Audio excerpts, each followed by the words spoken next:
This is truly an incredible opportunity to witness Matthew, Hayden, and Sadhguru in conversation.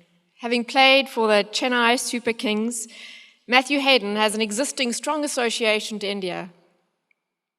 And incredibly, he also shares another common cause with Sadhguru in Kaveri calling. But today's program is all about going beyond boundaries. And Matthew Hayden knows all about boundaries.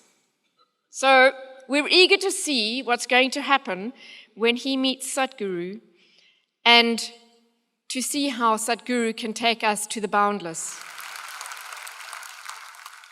I would like to please invite Sadhguru and Matthew Hayden to please take the stage. Thank you.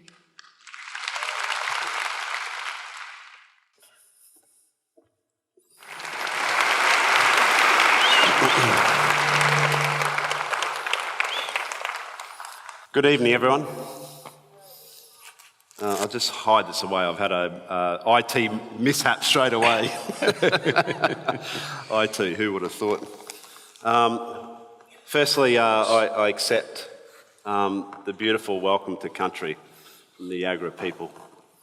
60,000 years of human spirit. Goodness me, can you get a longer, more detailed story, and respect to those people always.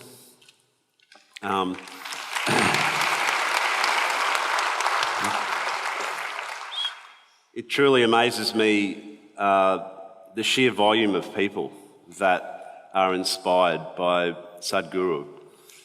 I guess for Australians, we feel a very long way away from the spiritual heartlands of India. But on behalf of Australia, we welcome Thank you.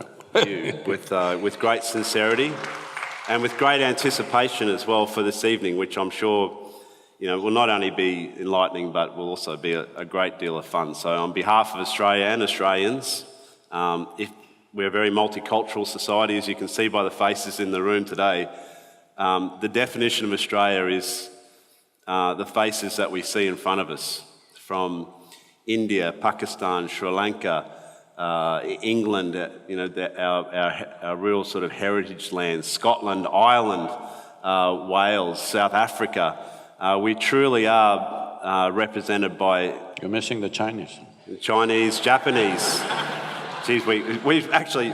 Let's not even get there, because we could list every nation on the planet that's sitting right in front of us tonight. So thank you so much for joining us tonight. Over to you.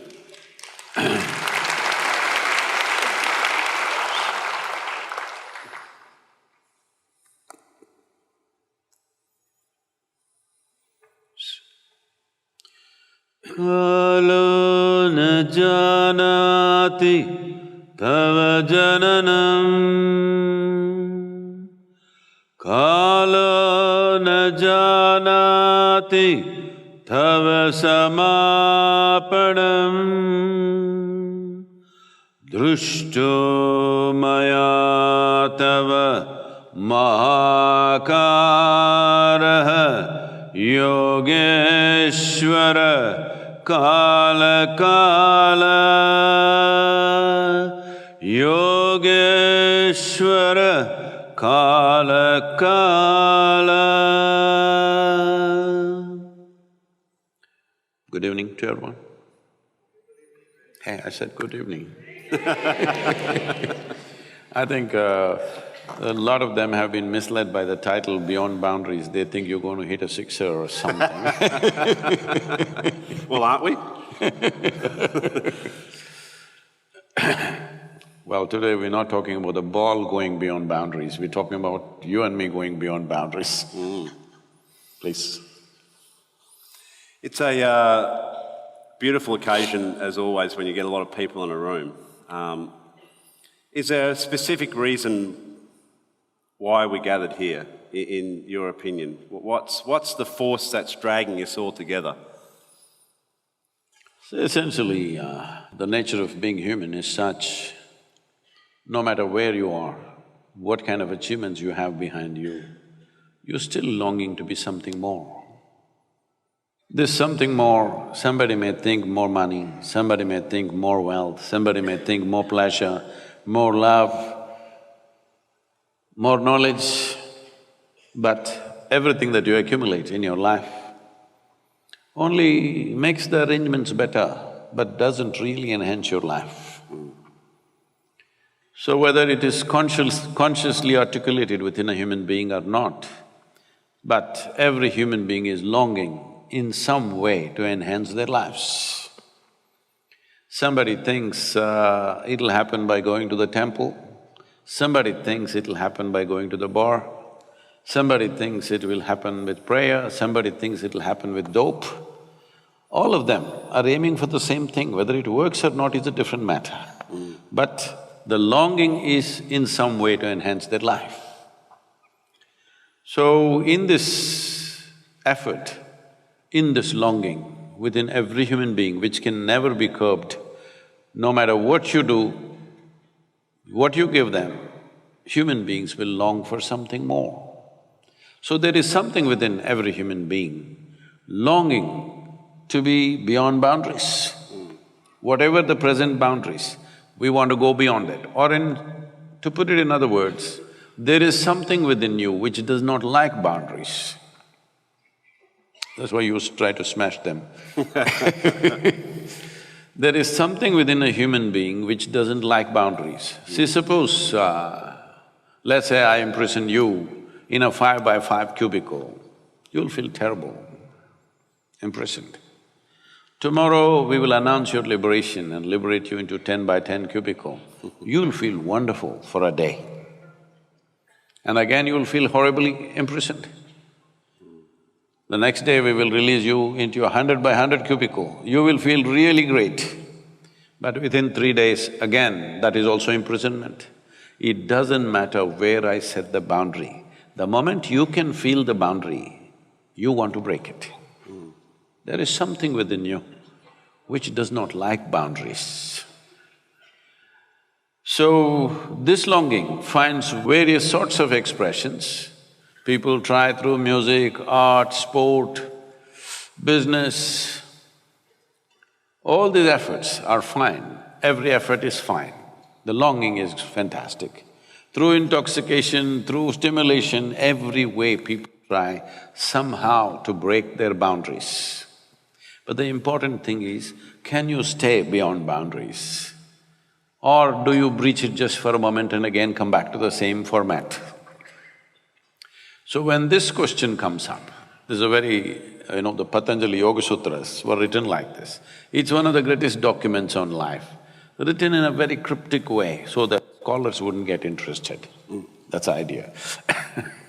Because once they get interested, they will write 10 different versions of the same thing. So Patanjali starts this significant document with half a sentence. The sentence is like this, and now yoga. That means you tried money, you tried wealth, you tried relationships, you tried love, you tried pleasure, you tried intoxication, you tried all kinds of things. Everything did something to you, but you know it is not settling you. And now yoga. Happy. So yoga does not mean twisting and turning. Yoga means union. That is, consciously you obliterated the boundaries of your individual nature. Because your individual nature is just your imagination. As you sit here, your boundaries of your body and your mind are just your making. Right now, constantly you're breathing. It is happening in many different levels, but in a most fundamental way, you're breathing. If you close your mouth and hold your nose, you understand you cannot live within your boundary. You have to breach the boundary every moment, otherwise you cannot exist. This is not just in the level of your respiration. Every cell in the body, every atom in the body is in some kind of transaction. If you stop it, you cease to exist. So your very existence is not within the boundaries, but within your psychological framework, you have this sense of, this is me. This is because, see, this solar system, the very solar system in which we are, is a tiny speck in this cosmos. In that tiny speck, planet Earth is a microspeck. In that microspeck, Brisbane is a super microspeck. In that, you are a big man. It's not a small problem.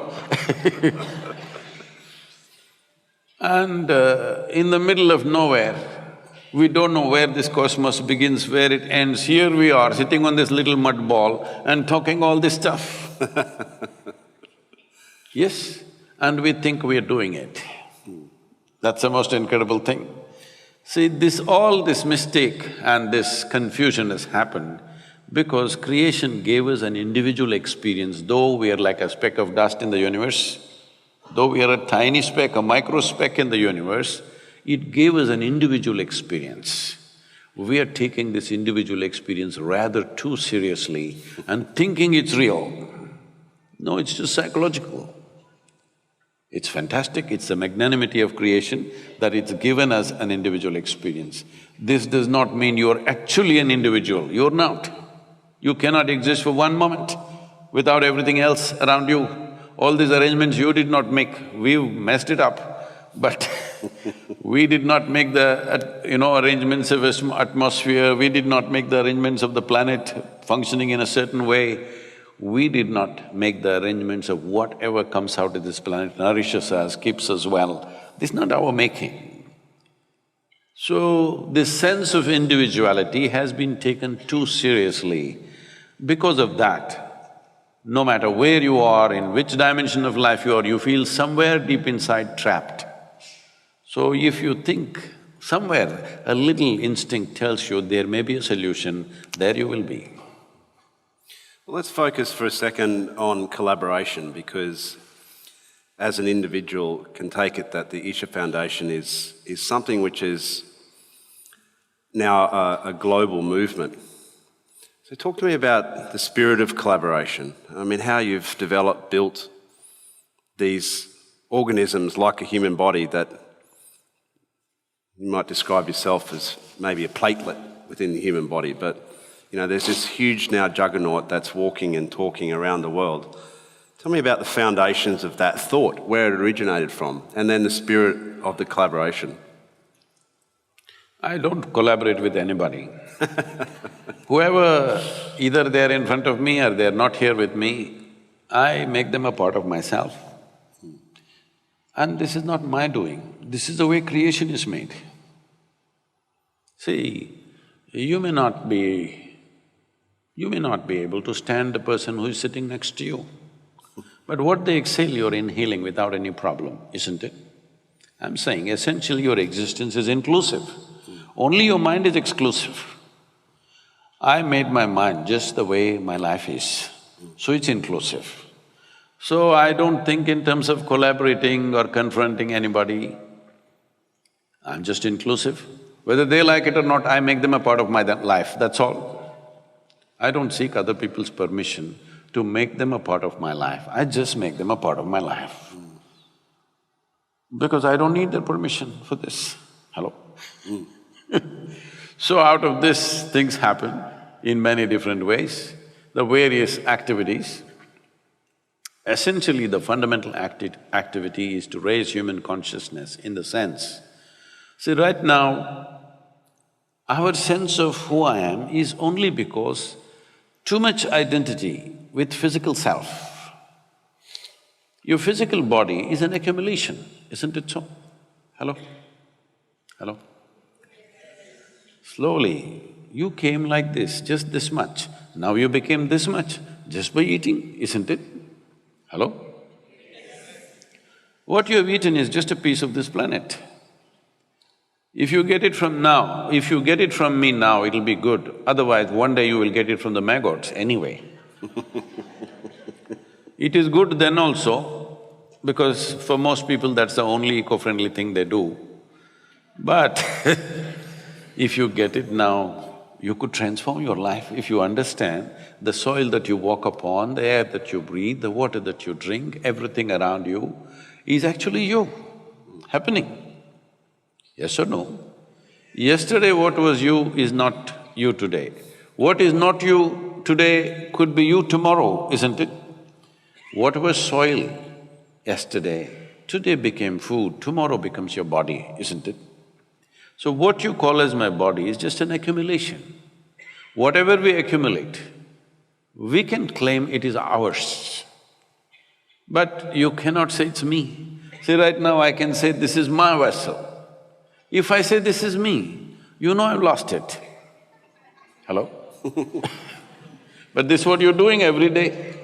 Food appears on your plate, you say this is my food, you eat it and you say this is me.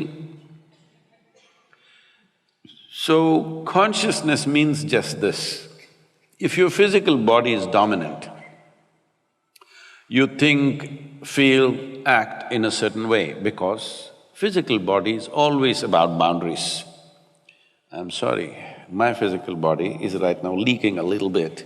I need to blow my nose. Translated, Sadhguru, he had a game of golf, he didn't wear enough clothes and he got cold and now he's got a cold.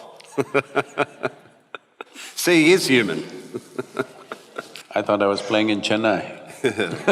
I once played in Chennai and I lost badly because I didn't have a glove on, and of course it's 40 degrees, well 38 degrees, and the humidity is so 100%. thick. It's just like walking through water. I don't know why there's a water crisis in Chennai because it is all around your face. Because it's all in the air. They could just they could put a tray underneath you as you moved around and catch that water, and that would be enough water to sustain you for another day. But I played this round of golf, and every time I'd try and hit the ball, the club would go further than the ball, so I thought, forget golf in Chennai. Sorry, you were saying. So, if your body is dominant, you think, feel and act in a certain way because you think through your body, or your intelligence works for the boundaries of your body. So naturally, survival instinct will be the strongest dimension of who you are. When survival instinct is strongest, you always want to build a wall around yourself. When survival instinct is strong, you want to build a wall of self-preservation. The walls of self-preservation are also walls of self-imprisonment. What looks like protection today is imprisonment tomorrow. Has it happened to you or no? In many different ways. Hello? You build a wall thinking this is protection. After 2 days you realize this is a prison you built. Of course, built by you, so you cannot easily demolish it, it takes time because so much investment has gone into it. If you identify with your psychological process, once again the boundaries may be little larger than your body, but still it is a boundary. Because all your psychological process only happens with the identities that you have taken in. Maybe your race, your religion, your nationality, your ethnicity, something. You have taken on an identity. Your psychological framework works within that. See, when it comes to body, this is my body, that's your body. Clearly, we won't get this till we are buried, that it's all the same soil. But this is my body, that's your body right now, clearly. This is my mind, that's your mind. Here and there we may overlap, but this is my mind, that's your mind. But when it comes to life, there is no such thing as my life and your life. Right now the problem with most human beings is their physiological and psychological process is too dominant for them to realize that the life that they are is of a different nature than the body and the psychological structures that they have built. This is like, let's say you and me blew a soap bubbles. We should have brought it actually. Would have been fun. So you got this big bubble, I got that big bubble. Now I claim that is my bubble, the big one is my bubble. It went poop. Then I don't say this is my air, that's your air. Life is just like this is a living cosmos. You captured some, I captured some. Now, the whole science of yoga is about breaching the boundaries of your psychological and physiological structure so that you imbibe more and more life. So after some time, the life that you are becomes more dominant than the body that you are, than the thought and emotion that you are. When your life becomes very significantly more than the psychological and physiological processes, if you sit here, You are a significant life, not necessarily because of what you do and do not do. You're just a significant life, simply by existence you're significant. Once it happens like this, effortlessly you can function. Every human being is doing this knowingly or unknowingly, most of the time unconsciously. Some are depleting, some are gaining.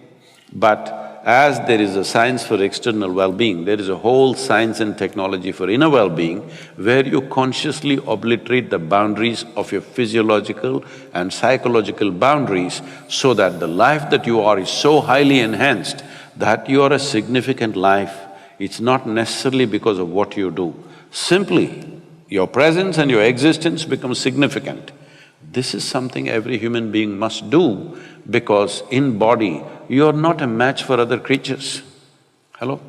You cannot run like a cheetah, you are not as strong as an elephant, you cannot even hop like a kangaroo. You're no good, actually, physiologically. Hello? See… Speak for yourself. No, I'm saying, if you compare yourself with any other creature, what does the body do? It eats, it sleeps, it dies, reproduces and it dies one day. In all these departments, you are no good compared to other species. They eat better than you. There are insects which eat, 50 times their body weight in 24 hours. They sleep better than you, many of them sleep for 3 months, 6 months at a stretch. They reproduce better than you, they produce in hundreds, thousands, some of them in millions. For you, just to bear one child, how much fuss? They also die better than you without fuss. So physiologically, you are not a great champion, all right? Among humans, you may be… Matthew Hayden may be good, all right? Among humans, not comparable to a rhinoceros or an elephant, nothing, not even to a gorilla, he'll just smash him up. Among the human beings, he's smashing the ball all the time. That's a different matter. I'm saying physiologically, we are not a great presence.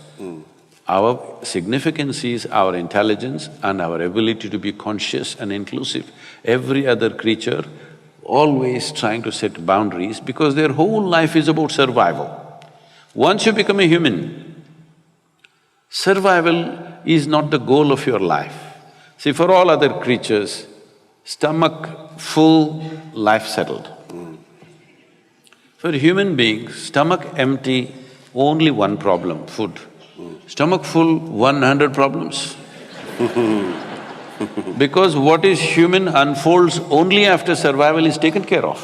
When survival is questioned, we are also just like any other creature fighting for survival. Only when survival is taken care of, other dimensions of being human come into play. So human life is not about survival. Physical survival is not the end goal of who we are. We are longing to be something more. How much more do you think would settle you? Hello? How much more would settle you? If I make you the king of this planet or queen of this planet, would you settle? No? What do you want? Okay, the solar system? No? If I give you one galaxy, you will want the next galaxy. This is the nature of being human. Doesn't matter where the boundary is. The moment I see the boundary, I want to break it. So there is something within you longing to become boundless. If you do not find expression to this, do not matter what you have, you remain somehow unfulfilled. So this is what yoga means, that you breach the boundaries of your physiological and psychological nature, that if you sit here, you're a complete human being within yourself. Tell me this then, if our strength is only in our intelligence, why are we making such dismal decisions as a humanity? Why can we honestly say that history does repeat itself? And we're talking about all sorts of global atrocities. If we're so intelligent, if that is our strength, which I agree 100% with you on, the fact is that we've got boundaries in terms of our physicality, acknowledge that for sure. See, you know Charles Darwin? You have a city called Darwin, I think, right? Named after him. He said a goat could have become a giraffe in so many million years. A pig could have become an elephant in many more million years. But a monkey became a man rather too quickly.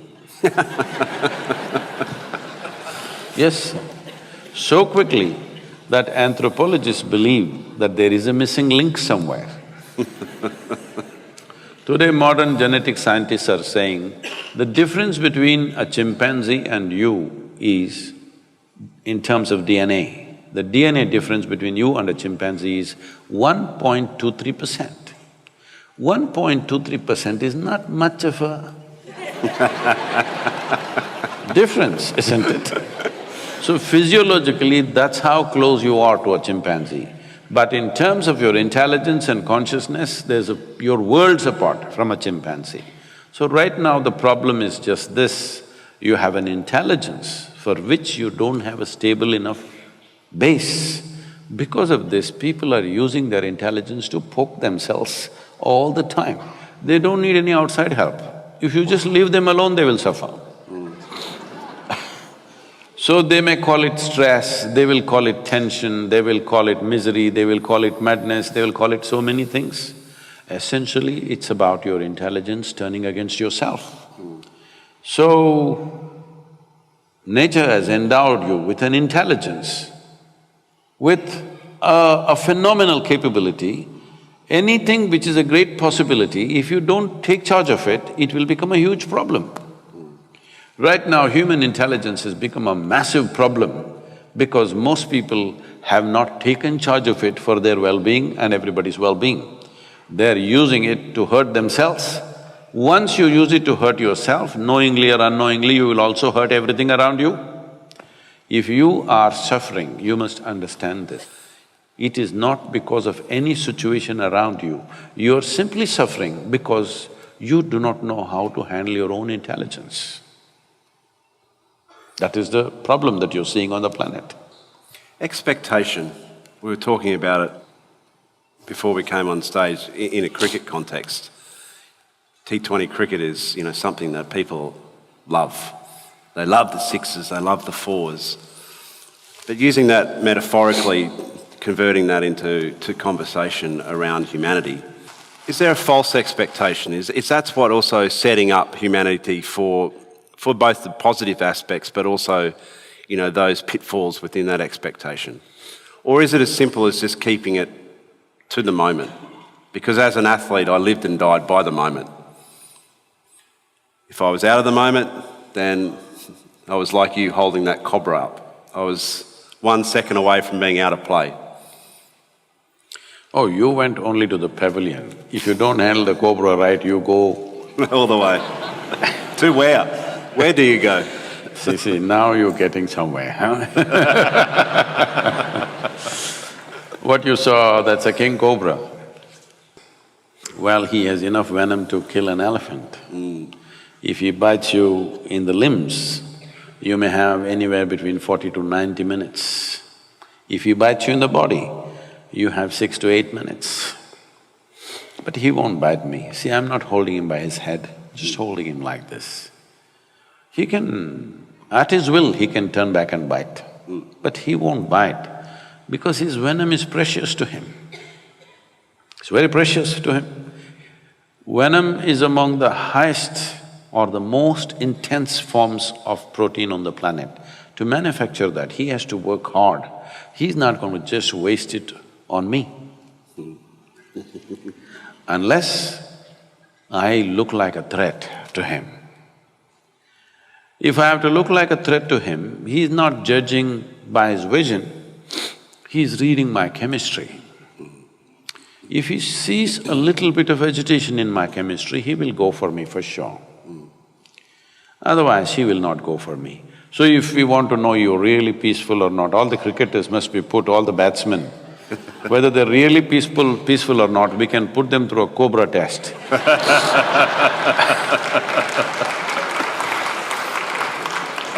trust me, at times I did feel like holding up Rahul Dra by the belly and just shaking him a little like that as well. So, this is the nature of existence. Say, I'm sorry you had a terrible accident in the surfing, but otherwise, some will ride the wave, some will get crushed by the wave. Somebody who does not know how to surf, he can't believe that somebody can actually float. Hello? They can't believe that you can actually ride. Today there's something called as wake surfing, have you seen that? Behind the boat they're just surfing with just the wake of the boat. So, riding the wave and getting crushed by the wave is just a question of competence, taking charge of something, isn't it? It is the same with every dimension of life.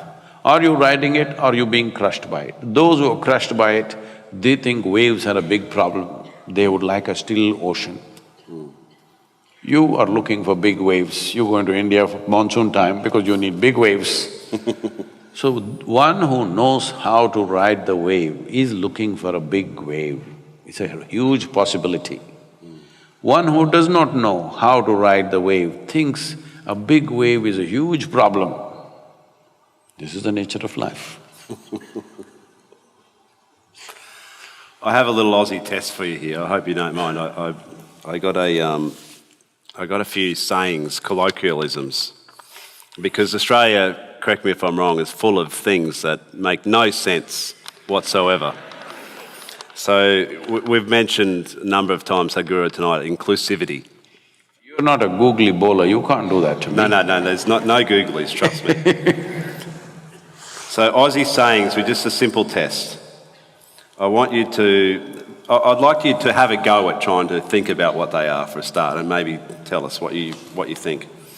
When I say to you, what's an ankle biter, what does that mean? What is? An ankle biter. I've just been here for 2 days, please spare me.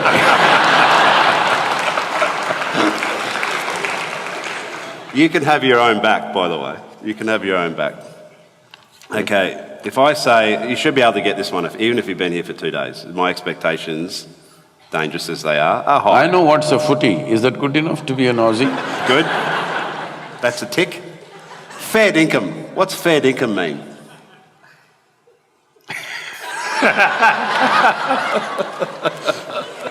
I love it. Okay, we'll go back to nature. What's a galah? When I say to you, oh, you're nothing but a galah, what does that mean? Must be a wombat or something. It's a bird, type of bird. In Australia. Yeah, I got somewhere close. Yeah, very close. We'll give you a tick. When you say hard yakka, as an Australian term, we often refer to something, I'll say, yeah, we'll get it over the line, but she's real hard yakka, mate. What does that mean? A girl.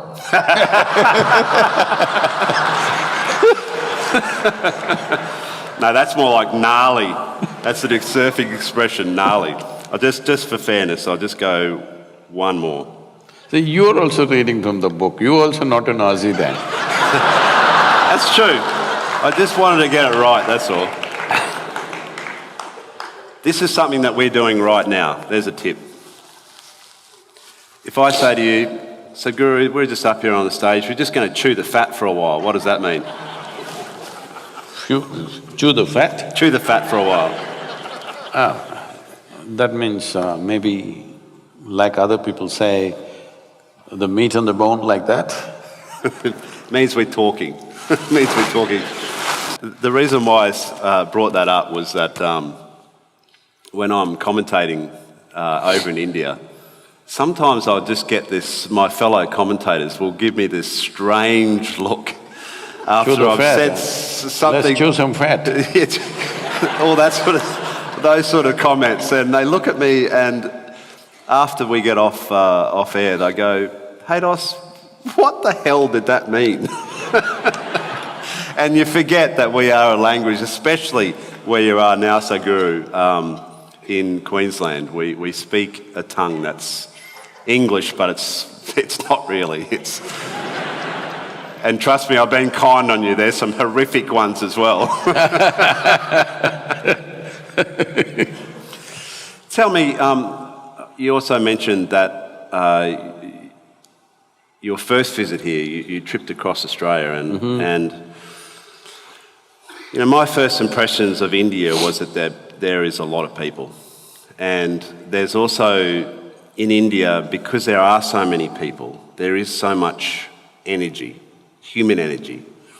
And the chances are that if you're having a bad day, either where you're at or India as a whole is actually having a bad day because there is so much collectivity of humanity. What was your impressions though when you started to travel across our vast country and just sensing the emptiness of the country as well? I'd love to know what your impressions were around that. And what insights you got out of it, because out of a lonely existence as well, there is time only for you in that environment as well.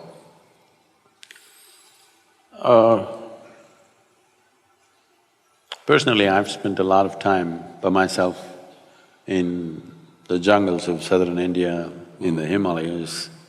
Now every year I spend time in Tibet. These days it's very difficult for me to be alone. People are all the time. And do you like that? Is that something that you now seek, that time alone, or I'm at my best when I'm alone. Ah. And why is that? Why do you think that is?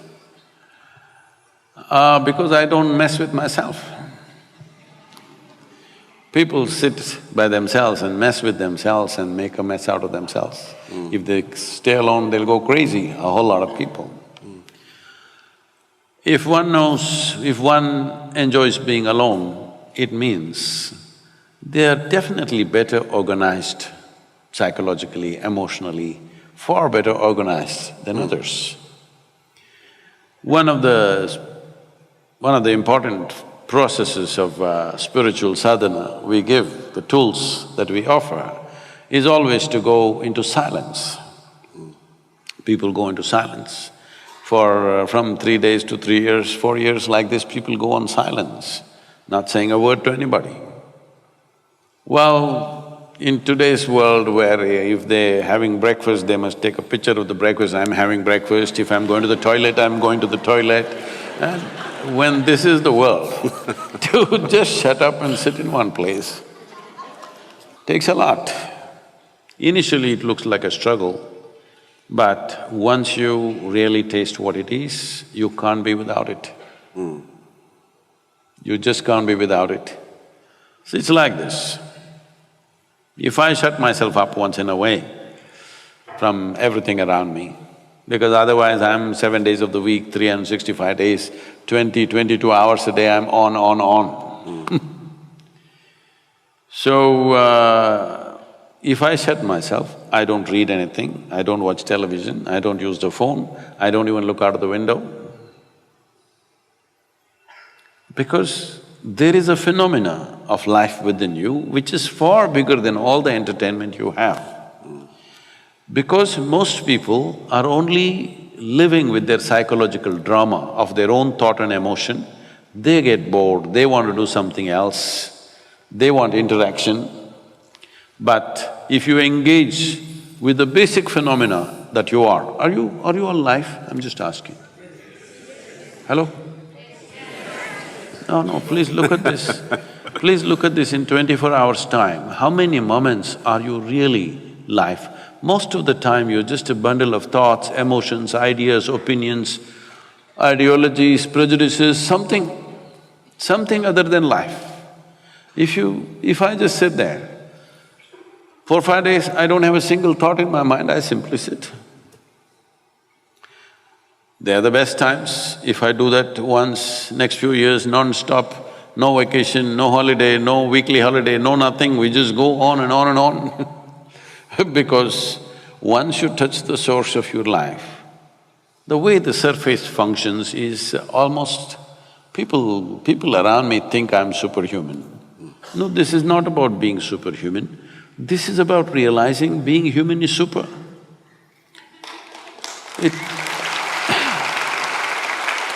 It is not for nothing that we are the peak of evolution on this planet.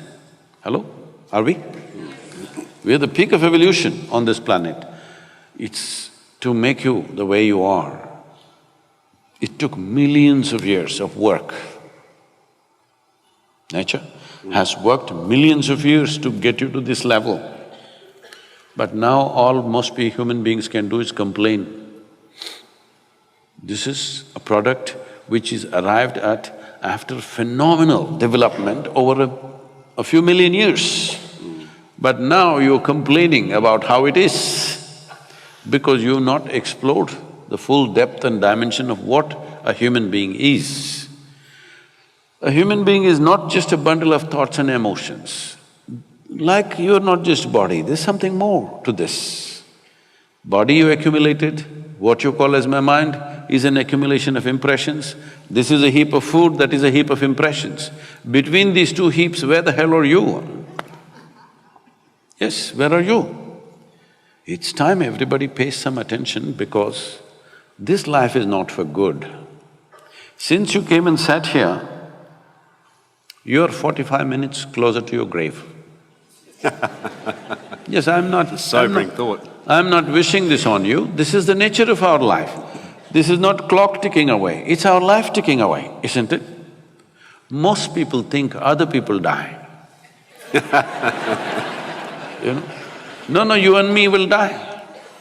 If you understand that this is a limited amount of time and energy, you would see how to master this in some way. Do whatever you want. You can't stop 1 minute from rolling, isn't it? Hello? Whoever you may be, can you stop it?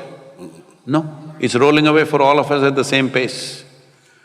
Well, how quickly, how rapidly or how slowly simply depends on how joyful or how miserable you are. If you're… have you noticed this, on a specific day, you were very happy, 24 hours, poof, went off like a moment. Another day you were depressed, 24 hours feel like a eon. Yes or no? So only miserable people can have a truly long life. If you're really joyful, if you're very joyful, before you know what's happening, it gets over. For the possibilities that a human being has come with, if you live to be 100, it's really nothing. 100 is not a long life, 100 is nothing if you're really ecstatic, it'll just pass away like this in no time. If you're miserable, every day feels like 100 years. So time is a very relative experience, but the only thing that you can master is your energies. Energetically, if you're at a certain level of intensity, what somebody does in 10 years, you will do in 1 year. Because of this, the impact and the profoundness of your experience, in terms of experience, the profoundness of experience, in terms of activity and impact in the world, it may be like 1,000 years, though you lived only 100 years, simply because you have multiplied yourself. But time is limited. Tamil people, you know some Tamil words? Now I'm going to… Seri. I'm going Okay. to Google you with Tamil There's words. one, Seri. Like you chewed fat with me. Yeah, you've got me. Come on then. Hit me with something. In Tamil language, this is very well said. When somebody dies, we don't say he died. We say, kalamaitange. That means his time got over. Perfect. It's a perfect description. Time got over, that's all that happened. Time is getting over even now, isn't it so? How young you are, how healthy you are, how wonderful you are, it doesn't matter. Time is getting over. If you're conscious that you're mortal and it's a limited amount of time, naturally you would tweak up your energies to such a level that time would be enhanced for you. Otherwise, if you think you're here forever, you think you're an eternal being, then you have time for all kinds of rubbish that you don't care for. If you knew it is very limited, you wouldn't do one thing that doesn't matter to you, isn't it? Hello? Would you have… if you really knew, see, every day nearly 250,000 people die on this planet just by natural process. And you think those people are all thinking, tomorrow morning I will die? Hello? You think so? No. Lot of people were going to their office, somebody was going home, somebody had all kinds of dreams, young people, old people, all sorts of people die every day in the world. If you knew that it is possible, it's not my wish, I'll bless you with a long life, but it's possible. Tomorrow morning you and me could be dead, isn't it? Hello? Possible or no? It's not our wish, possible or no? If you know it is possible, that it is possible tomorrow morning I could be dead, would you have time to quarrel with somebody? Would you have time to bicker with someone else, do some nonsense that doesn't matter to you? You would do only what truly matters to you. If every moment of your life, if you're doing what really matters to you, you will live a wonderful life.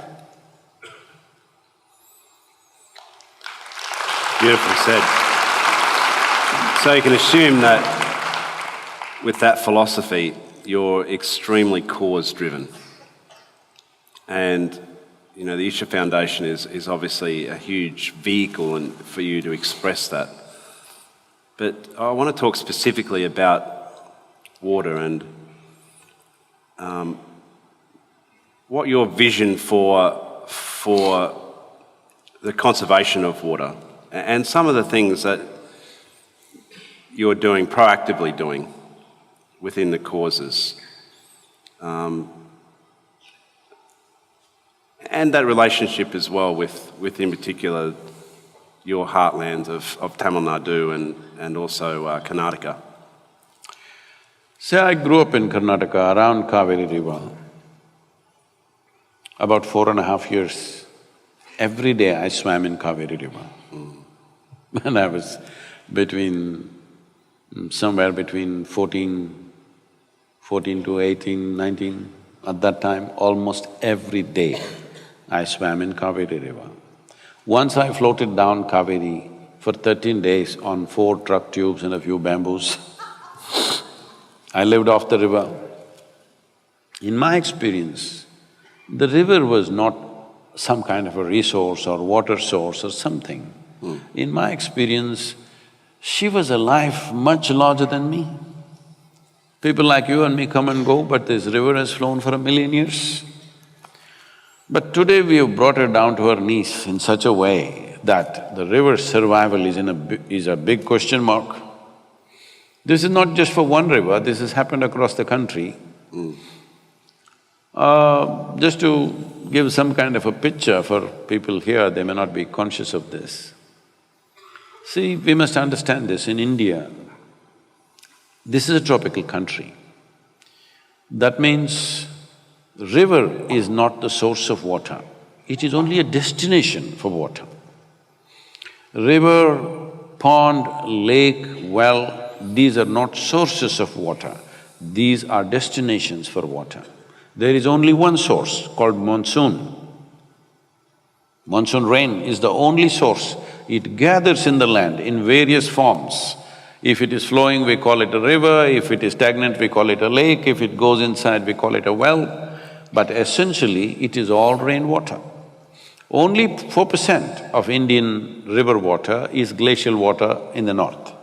In that 4%, nearly 3% of it flows out of the country very quickly in the form of Satluj and Indus. Very little comes to Ganga. For example, Ganga. Ganga is 25% of India's geography, 33% of India's agriculture, but has depleted over 37% because we have removed 92% of green cover in the Ganga basin in the last 65 years. 92%. What is the plan? Narmada has depleted over 60%, Godavari has depleted over 40%, Krishna has depleted over 70%. Almost 7 months of the year it's almost dry throughout. Kaveri has depleted, according to studies, 40 to 44%.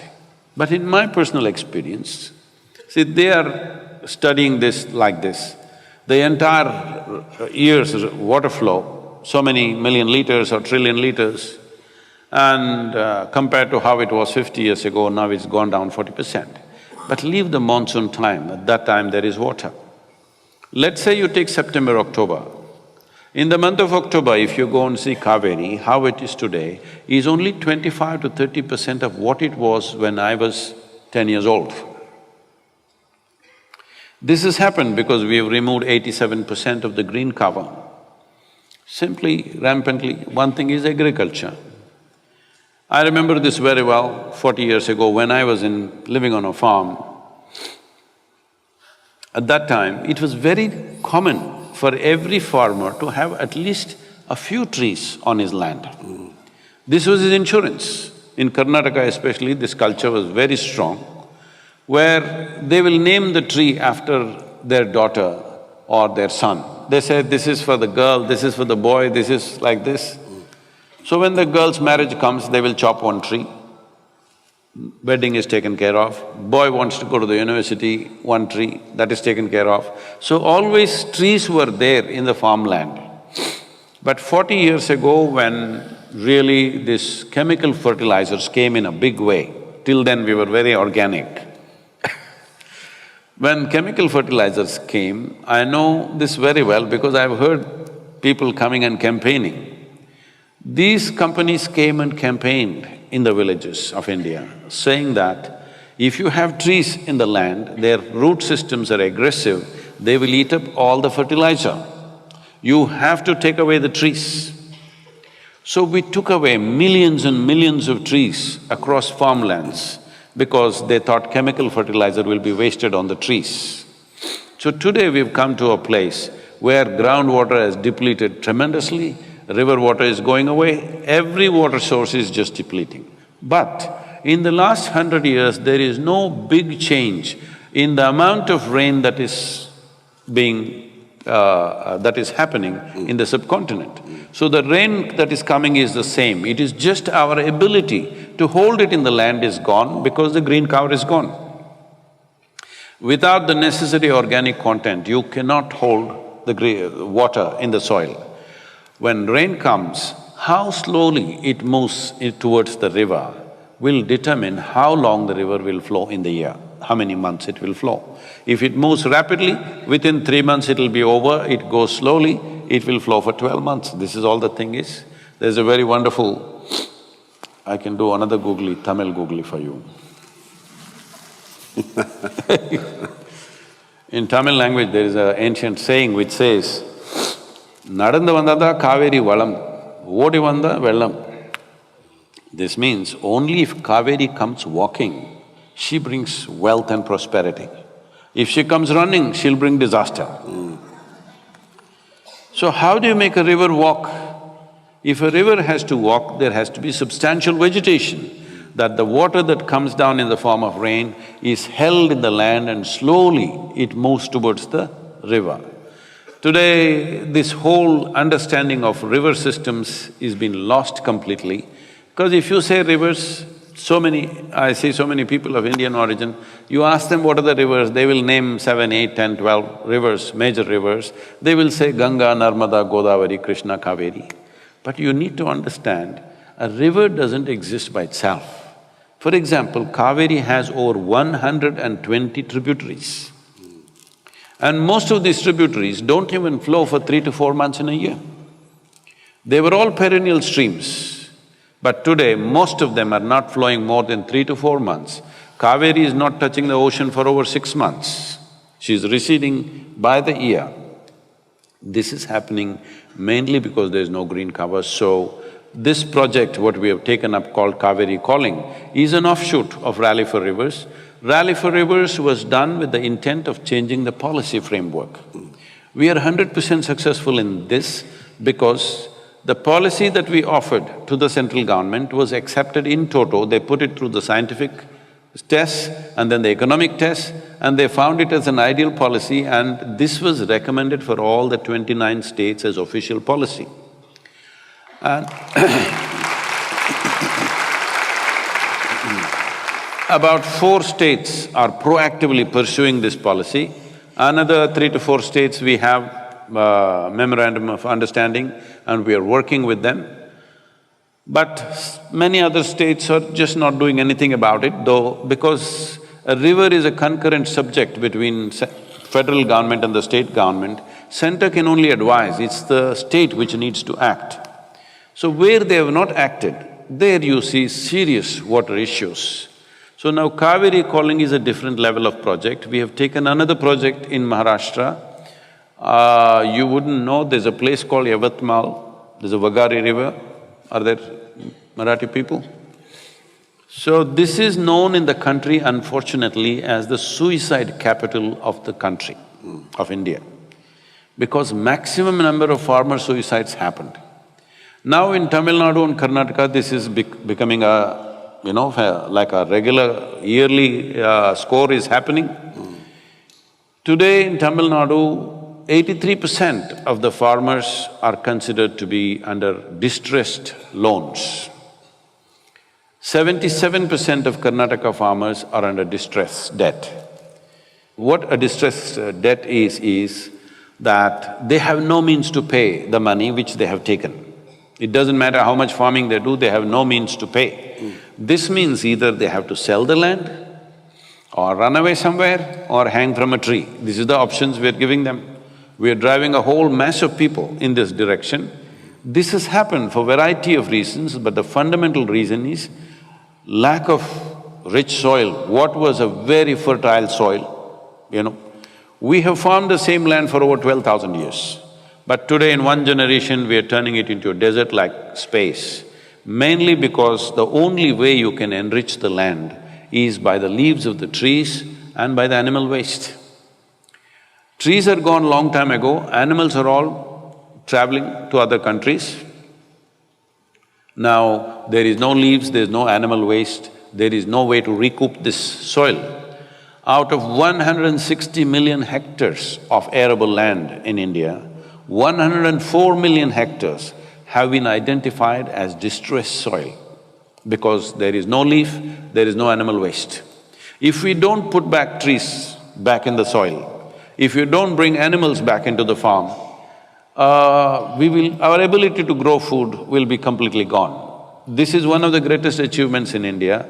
Without any modern science or technological advancements, just with sheer traditional knowledge, our illiterate farmer has grown food for over 1 billion people for the last 70 years. But today we are driving him to the wall to such a place.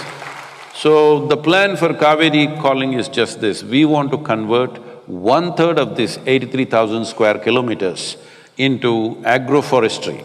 We've already converted about 70,000 Tamil farmers into agroforestry.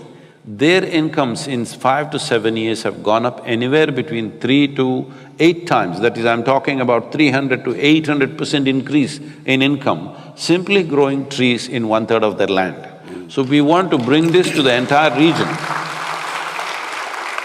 The challenge is to bring about… See, we can go like this, 70,000 have happened every year, 1,000, 2,000 people are going into it. If you go at this rate, we will take 2 to 3 generations. Now with Kaveri calling, I'm trying to crush time into 12 years, 12-year project this is. In 12 years, we want to see that 2.42 billion trees are planted by the farmers in the region. If we do this, the water that is sequestered by this is proper scientific studies are there, will be something like 9 to 12 trillion liters. To give you some perspective, the entire water flow in Kaveri per year is 21.2 trillion. So if 12 trillion liters extra go into the land, river will flow once again full on. All the groundwater will be replenished, people will live well. See, if you don't know what I'm talking about, many of you who live in cities may not understand what I'm saying. Just go out, you have outback, walk in hot sun for some time. Whole day you walk, just come under a tree and sit. It's magic. Life changes just like that. If you have ever really walked long distances, you will understand what I'm talking. You just go under a tree after hot sun and sit there, life changes.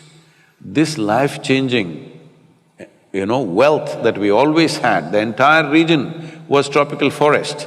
Unfortunately, in short-sightedness we have removed, but we can put it back. It's possible to do it. We need everybody's support to do this in Tamil Nadu. We need Matt. Well, thank you, yeah. I've pledged my support. We had in the lead up to this, a little technological discussion, and one of those was that I was requested by Sadhguru to invest, and that's a pledge that I'll honour. I think it's an incredible cause. I also had a little bit of fun with other heavy influences in India, Anand Mahindra in particular, and he requested a question. Anand Mahindra, for those that don't know, is in control of the largest auto and agribusiness in the world. And as a business, they're very conscious on water, being water neutral, which is fantastic for such an influential individual. But he asked me not so much on policy and not so much on company. He asked from an individual's perspective what one can be doing, because at those discussions, I'm sure everyone living in Australia it will understand this, are very similar discussions as to how it is that we need to take control of our resource and almost in many ways elevate it above a political cycle of 4 years and put it on a national agenda, because we are, in as dire straits as what any other country is. Now, I love to cook, and I know one thing about rice. I'm a good cook. Well, we can have a cook-off. We should have. Not a competition, just an enrichment, Yes. an enrichment experience. Yes. Now, one of the processes of cooking rice, unless you want extremely sticky rice, is to wash the heck out of it to ensure those starches come out. But my question is from Anand, and I'd ask you as well to share, what, on an individual level, can we do about water wastage? See, because the urban populations always have access to media, social media, they dominate everything. But they are not the majority of the population. I'm saying this because it's like this. Most people who have seen, older generation of people who have seen Indian movies, they will see the village women are carrying a pot and walking to the river or lake and walking, and there the hero goes and romances them, they sing a song, everything. But for the actor, she's carrying an empty pot. The real woman is carrying 15 kilograms on her head. Yes, there is no romance there, she cannot open her mouth and sing.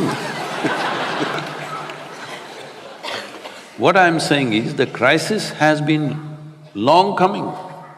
We thought it's romantic when it happens to somebody else. But now you have to take your pot and go in Chennai city to get water, now it's looking like a disaster. Hello? This was happening everywhere in the villages. So what can we do?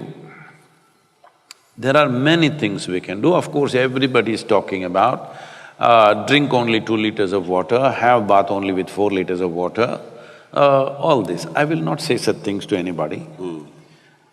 I would just say, just be conscious. Just be conscious, water is not a commodity, nor food is a commodity. These are life-making material. Hello? Hello? 70% of you is water. This is you. How come when it's here, you don't care? The moment it comes here, it means so much. You just be conscious, this is life. This is life-making material. If you're conscious of this, I know according to your intelligence, your life situations, you'll do your best. It's not in me to tell people, drink only this many liters of water, don't have shower every day. These advices are coming all over the place. No, I shower every day. So I'm not going to tell you shower once in 3 days. Nor if you shower once in 3 days, I don't want you around me either. So leaving that aside, In the cities, see, the city situation is different, the urban situation is very different. They are thinking of water about how to minimize the use. Yes, definitely that needs to happen. Because this is a pressure on the waterworks, the water arrangements that you have in the urban atmosphere. But that's not the real problem. The real problem is ecological. Ecological problem is not just about saving water, ecological problem is about having water where you want. When I say having water where you want, in the last million years ago, how much water existed on this planet? Even today, the same amount of water exists on the planet, except for a few bottles of water that the astronauts took out there and they left it on the moon, I believe, some of them, the American astronauts. They might have left a couple of liters. Apart from that, everything is here in this atmosphere. It's just not where you want it, that's all. Yes? Water has not gone anywhere, it's in the atmosphere. As you said, you were wading through water in the Chennai golf course, but it's not coming where it has to come. So water is not where you want it. So we need to look at this, why is it? Where do you want it? You want it in the land. You want the aquifers to be full. You want the lakes to be full. You want the rivers to be running. It is not about the water tank on your apartment, that's not the point. That is a city problem, that is an urban problem which needs to be sorted out, where usage has to be minimized, that is fine, we appreciate those concerns. But the most important thing is to ensure the water that comes down in the form of rain, considering India right now, the volume of water that comes down in the form of rain, we are not even holding 18 to 20% of it in the land. When the whole thing was tropical forest, we were holding over 70% of it in the land. Today we are holding less than 20% of it in the land. That's all the real problem is. So, right now, instead of doing many things, yes, in the cities, save water, be conscious about it, recycle whatever you can. Well, you have water harvesting in your apartments and stuff in your buildings, all this is fine, you must do these things. But this is not a real solution, you're just kicking the can for tomorrow. Now, kicking the can for tomorrow I don't like, because you think the problems that you create, the next generation should suffer. Hello? I don't like this. Better face it now, this is the reality. The only and only thing, I'm telling you, it doesn't matter, this is not some rocket science. The only and only thing the land needs is, it needs vegetation and it needs animals. That's all it needs. People will say check dam, right now everybody is announcing check dams across streams and rivers. So you need to understand this. All these ideas are coming from Europe and North America, where the variation between summer and full river seasons are just about 20 to 25%. That means 80% to 75 to 80% it's always there. In India, between monsoon and summer, the variation is 90%. If you build check dams, you will transform a river into a string of pools. Near every town and city, you build a check dam. In the end, what you have is a string of pools. At a temperature which is around over 35 degrees, if you stagnate water, in 30 days' time, if the water is flowing, it doesn't have so much evaporation. If you stagnate the water, in 30 days, the evaporation could be up to 55 to 60%. So these big dams have been a big disaster. We did these things at one time when we did not know much about this. Now the science of hydrology has evolved in a significant way. Right now, everybody knows 1/3 of the land needs to go under shade. This is very important. So for this, we are talking about just Kaveri Basin. Kaveri Basin as a demo that this can be done. If there is determination in the people, this can be done. Once this happens, because it's so lucrative to the farmer, it will spread across the country, nobody can stop it because it's so lucrative. Right now, India is importing over 70,000 crores worth of timber and over 120 crores, 1 lakh or 120,000 crores worth of timber products. But nobody is allowed to grow timber because if you grow a tree in your land and cut it, somebody will come and arrest you. So nobody wants to grow a tree. Right now, we're bringing laws as a part of Rally for Rivers, we're pushing for laws. In the last term of the government, we got 18 species released. This time, we're getting all the high-value trees released because if a farmer cannot use the tree, he's not going to grow it. As simple as that. So we're talking about whatever he grows, he can cut it and use it whichever way he wants. Only then he is going to grow trees in a massive way across the country because it's economically lucrative. It's an economic plan for him, but has ecological significance. So right now, if everybody focuses on this one thing, I don't know how it converts to Australian dollar. You should know, you're visiting Chennai. It always confuses me, lakhs and… It costs just 42 rupees to raise a sapling and give it to a farmer. We are asking for the governments to give some incentives so that they can switch over for the first 3 to 4 years to give an incentive. This will make a huge difference both for the farmer and the land. 42 rupees per sapling, that's what it costs. But I want you to understand, we need to plant 2.42 billion trees. That is the number of saplings. First 4 years, we want to raise 730 million saplings. For this, preparations are going on all across the Kaveri basin right now. We have 33 nurseries in Tamil Nadu. The Karnataka nurseries are being built up just now. If this one thing we do, for me, how I am looking at it is, at least we must leave Kaveri the way the previous generation gave it to us. This much responsibility we must have. Just to close the loop on that, how can these guys make a difference? Well, you can plant as many trees as you can. 42 rupees is all it costs, I don't know what it costs. Can somebody say in Australian dollars? Huh? Less than $1 per tree. So you can plant 10, 100, 1,000, million, whatever you're capable of. Everything matters, even one matters. Have we got a roving mic? Can we take any questions? Yep. It'd be Is there a moving microphone? It'd be lovely to hear. We've done a lot of talking and we'll do a bit more, but it'd be lovely to hear some specific questions. So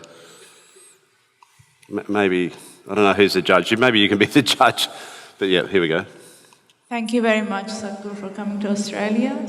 My question is regarding, because I've been following most of your videos, so you always mention about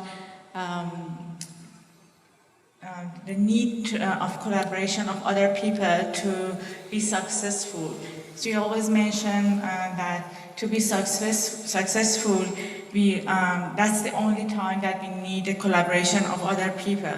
For other things like our energy and our emotions, everything can come from within. My question is that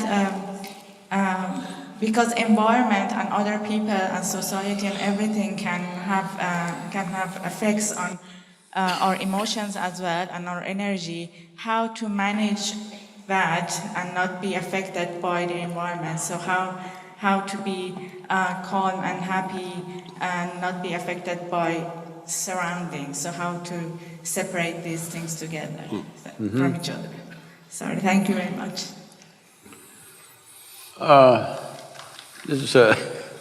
Very often people come to me and say, Sadhguru, I can't stand my mother-in-law, she's impossible. My husband, after all, her son. My wife, she's terrible. My boss, unbearable. Like this. Then I tell them, you come to the yoga center.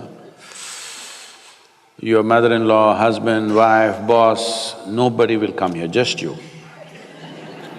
We'll give you a nice place to stay, good food to eat. You don't have to do anything. Just stay in your room, we supply food for you, you just live there. Only thing is, I will make random checks on you. When I check, you must be joyful. If you're miserable, I don't believe in feeding misery, we'll stop feeding you. Just 24 hours you keep them in one place, in how many ways they twist themselves out. Unbelievable. So I'm asking you, all these other people, your neighbors, your mother-in-law, your husband, your wife, your boss, your co-workers, let's banish all of them. All are gone. Whole society is gone, just you on the island of Australia. Blissed out, is it so? Hello? No. If you're alone also, you're miserable, you need to understand this. If you're alone and you're miserable, you're obviously in bad company, isn't it? So this is what you need to do with yourself, that if you sit here, your experience of life is pleasant.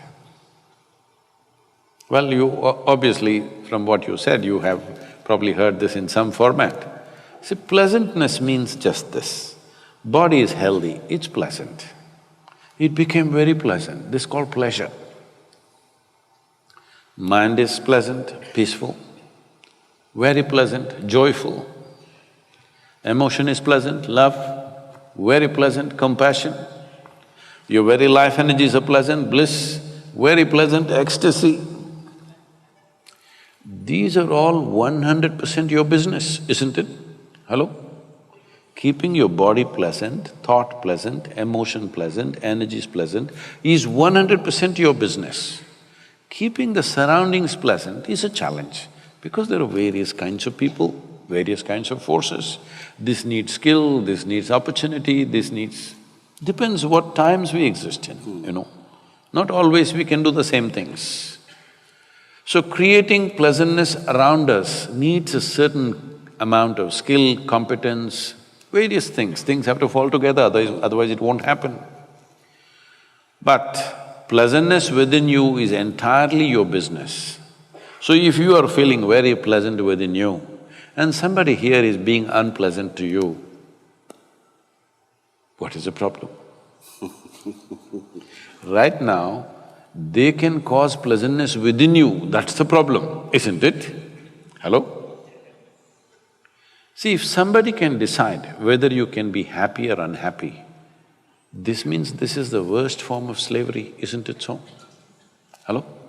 Somebody can decide what happens within you, what kind of life is this? What happens within you must be entirely yours. What happens around you is never entirely yours, isn't it? Even if you're just two people in the family, does it happen 100% your way? Why are you nodding like this? What is… you're not married then? Even if there are two people, it doesn't happen your way, isn't it? Little bit your way, little bit somebody else's way, little bit this way. I'm glad it doesn't happen all your way, because if everything happened your way, where do I go? Little bit your way, little bit my way, little bit his way, little bit somebody's way. This is the nature of the world. World should not happen 100% your way, but this one life must happen your way, isn't it? Hello? So this has not been done. Now, for you to be happy, you want to fix the whole world. No, I'm telling you, both your joy and misery comes from within you, isn't it? Hello? So if you're miserable, who should be fixed, I'm asking? No, my mother-in-law. If we fix her also, something else will come, somebody else will come. Don't think there's only one mother-in-law in the world. They're all over the place. They're all over the place, and so many people will take on that position. So, if you fix this one person, see, we don't know what great things you will do or not. We do not know whether you will score 380 runs in a test match or not, okay? We don't know. We don't know whether you will run faster than Mr. Bolt or not. We don't know whether you will climb Mount Everest or not. We don't know whether you will become richest man in the world or not, whether you will become the most beautiful woman on the planet or not. We don't know those things. But at least this much you deserve, that your experience of life on this planet is pleasant. This much you deserve, this much must happen, isn't it? Other things are subject to so many realities. That's not always determined by us, Then many things have to fall into place. Next question. Poor old mother-in-law gets a bit of a bad run, doesn't she? There's a species of fish in our water called the mother-in-law, and apparently it even tastes bad. Where's our microphone? Namaskaram, Sadhguru. My name is Harsha. I'm actually from Melbourne, and I'm very, very lucky to see you here. And hello to Matt, yourself. I'm a big fan of yours as well, like many of us here are. Thank you. Thanks. Sadhguru, my question is about boundlessness. Earlier today, you mentioned that there is something within us that is seeking to express in different ways, and it comes as different forms. Every morning when I get up, there are always two voices at least, and while I know that, I'm sorry, one of the things that you said is ultimately you'll have to come to yoga because you've tried everything. Every morning when I get up, I find that there's these two voices. It says, you have time, and sometimes it says, you don't have time. You married? Yes. I understand what's the other voice.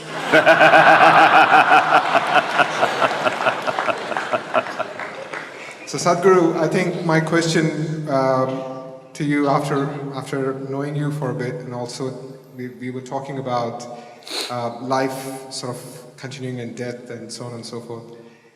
The question I suppose is, well, how much time do we really have? I mean, and of course, why it's not there in my experience? Because every morning when I still get up, I'm like, yep, I've got time. I can get to yoga one day or the other, and still be able to make it. But the reality seems to me that there is not much time. See, first and foremost thing that you need to understand is you're an individual. An individual means you're not further divisible. This is it, this is one unit. In this body, there's one person or two people? Hello? Don't look at your wife and say that, you tell me it's okay. One or two? Only one. If you're feeling two, this means you're either schizophrenic or you're possessed. You need either a psychiatrist or an exorcist. Don't do that to yourself. Don't do this two-voice business, because initially it looks like good entertainment. After some time, if it takes on, it's very painful. Mental illnesses are not fun. Everybody plays with it. See, when you get angry with somebody and what you want happened, what do you tell your friend? I got mad with him and he did what I wanted. Well, you got mad temporarily and you came back. Suppose you couldn't come back.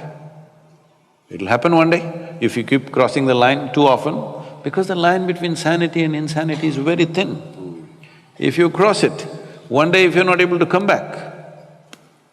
See, between health and ill health, is it very thin, the line? Any moment, things can happen to us. Either from outside or inside, something can happen. Similarly, the line between sanity and insanity is very thin. Most people don't realize this, how thin it is. Don't walk on that line, keep away from that line. Stay on the sanity side. It's very important that you don't get mad temporarily at somebody because you crossed, and if you can't come back, what do you do? Then you're gone, isn't it? So two voices are not good. There's only one person here. Only one, right? Only one inside. This is an individual. You cannot further divide this. The moment you divide this, you're asking for ill health of some kind. Don't do that. Now, how much time do I have? Well, one voice is saying you got time. So eliminate the other one, you don't have time. So this is not about fun, but I want you to understand this. It's like this, If you…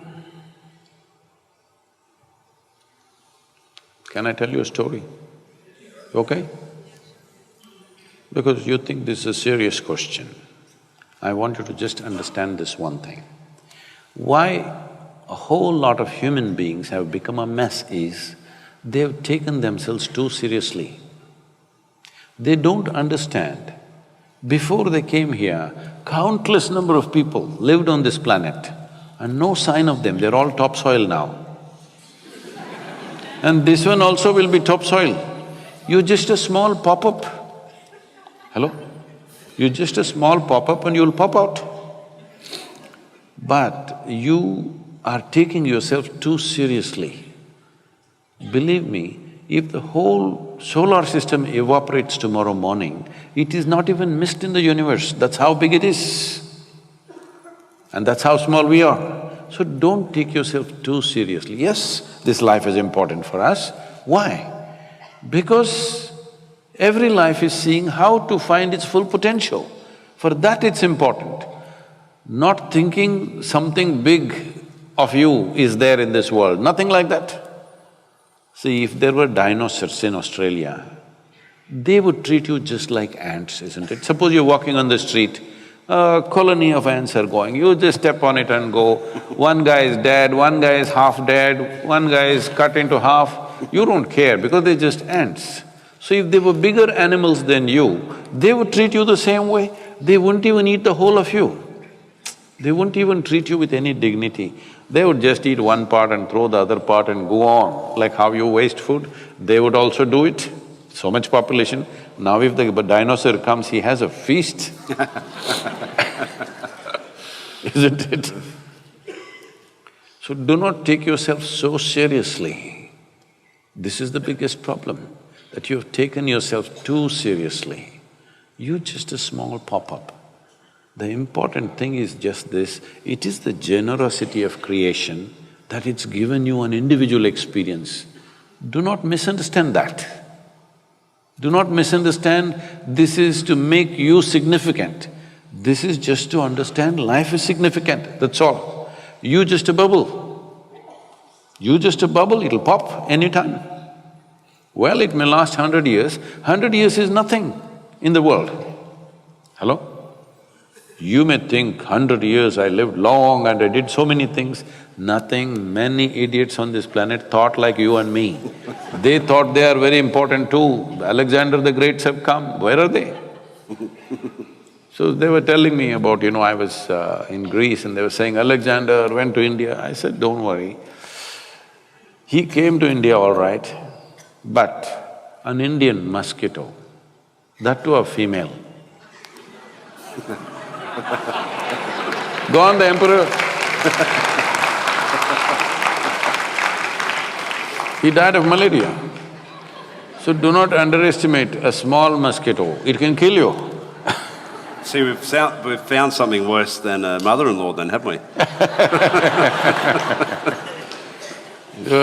No, that there is a thing about…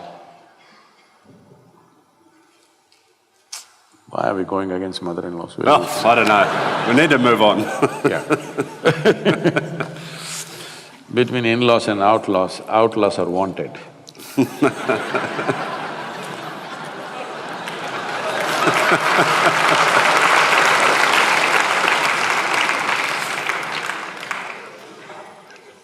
We need a mic somewhere. I can point, but… See, mother means how much attachment and emotion is there. Say mother-in-law means so much problem. Just… we need to look at this. Why are we like this? Please, May I ask the question here, right here, please? Right here. Yeah, it's a little… Sadhguruji, thank you very much for your enlightening, speech this evening. Thanks, Matthew. I got a little bit technical question in terms of, the boundary. When you say boundaries, probably the memory is one of the biggest boundary. And you mentioned Patanjali earlier. Patanjali, in a funny way, he says, Anubhuta Vishaya, Asamba Moshaha Smutaya, as a thing that, as a part of a chitta, And again at the same time he says, Shraddha, Virya, Smruti, Samadhi, Prajna, Purva, Kaitare, Sham. So he wants it for you to have the memory. At the same time, it is the boundary we have to come out of. Can you please explain? Oh, you like the question, huh? It'd want to be a good answer. The expectations clearly are high. Let's chew some fat on this one. Yeah, there you go. In the middle of whoop whoop.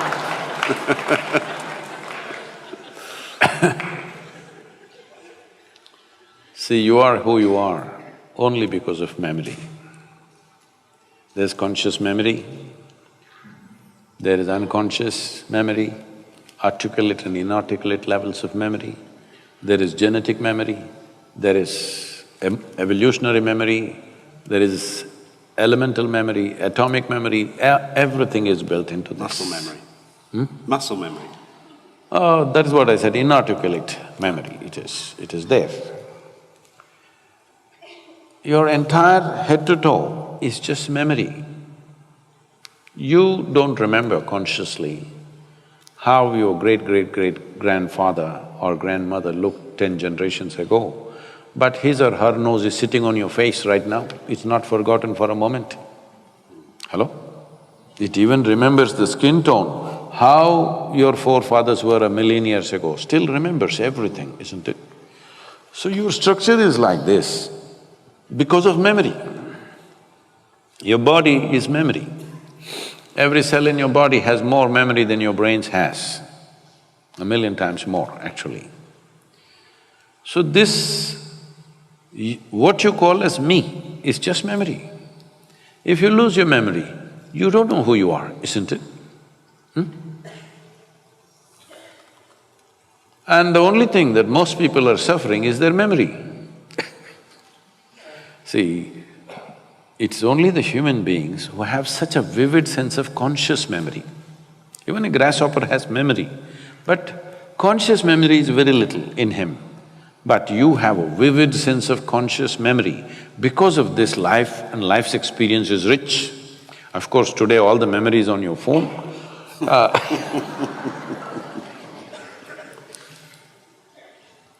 But even those machines that we created of computers and phones and whatever is only to enhance our memory, isn't it?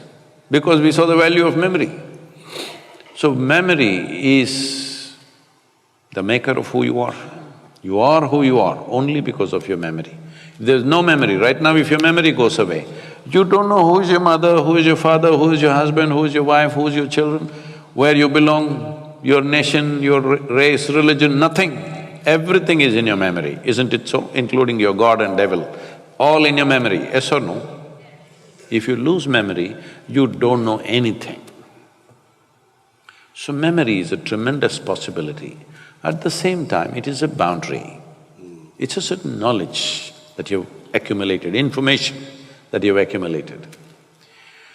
So in yoga, we have a very powerful tool. This'll be a little hard for you to chew. See, your knowledge, you are well educated, let us say you studied all the libraries on the planet, still, your knowledge is a minuscule compared to this cosmos, isn't it so? If you identify with that minuscule of knowledge, you will become a minuscule, because what you identify with, you become that in some way, isn't it? Whatever you identify with strongly, you become that. If you identify with your minuscule knowledge, you become a minuscule existence. But our ignorance is boundless. If you identify with your ignorance, you will become boundless because there are no borders for your ignorance. Your knowledge has a boundary. Your ignorance has no boundary, isn't it? But it takes a certain amount of dispassion and involvement in the life that you are to come to this space where you identify with your ignorance. If you identify with your ignorance, your intelligence cannot sleep, it'll be always on. See, right now if I ask any one of you to walk from here to there, you will effortlessly walk because you can see. Suppose we turn off the lights and it's pitch dark. Now if I ask you to walk, now you're super alert, isn't it? Hello? You're super alert. Matt was telling me, when he's batting, it's like meditation because it's not a ball, it's a missile. It's on the television, it's a ball. On the pitch, it's a missile, somebody's trying to knock your head off. Yes, it's a hard ball, it's coming anywhere between 125 to 150, 60 kilometers per hour, and it doesn't come straight. It pitches and takes its own shape, whichever way it wants, or whichever way the other monster intends. It's a hard game. People are watching on the television and thinking cricket is some nice game. It's a very hard game and it's a missile. You just have a split second. If you're not super alert, you're gone. Either you go to the pavilion or go to the hospital. These days, there is a helmet, you don't go to the morgue. One time they went to the morgue, now they go to the hospital with a broken bone or something. So, this is the same. The moment you do not know what's going to happen right now, you're super alert, isn't it? Hello? It's pitch dark, you don't know where your foot is going. Super alert or no? This is what ignorance means. This is the power or this is the intelligence of ignorance, that if you identify with your ignorance, your intelligence cannot sleep. Even if your body sleeps, it cannot sleep, it's always on. But if you identify with your knowledge, it sleeps because knowledge is a kind of conclusion you have drawn. Once you draw a conclusion, you will sleep. Sleep is a shorter version of death, isn't it, in a way? Hello? You're dead to the world. Well, you come back tomorrow morning, but at that point you don't exist, the world doesn't exist when you're fast asleep. So, in a way you're dying. How long you die in a day is up to you. If you're dying 8 hours a day, that means 1/3 of your life you've been dead. So, if your intelligence becomes super alert, you will see first thing that'll happen to you is your sleep quota will come down dramatically. Because you become more and more conscious because you're identified with your ignorance. If you understand, I do not know, if you really… it sinks into you that I do not know, now this is a tremendous possibility. Only if you see I do not know, the longing to know, the seeking to know, and the possibility of knowing becomes a reality, isn't it? Everything I do not know, I just believe. It doesn't matter who said it, Patanjali said it, anybody said it. You don't know. Hello? Isn't it? You don't know. When you do not know, if you really allow this to sink into you, actually you do not know a damn thing about anything in this universe. That's a fact, isn't it? For practical purposes we know, but existentially we don't know a damn thing. Now, you are naturally identified with your ignorance means, naturally you're a seeker, you can't help.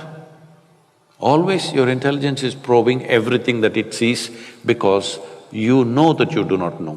But reading high school textbook, if you think you know entire world, then there is a problem.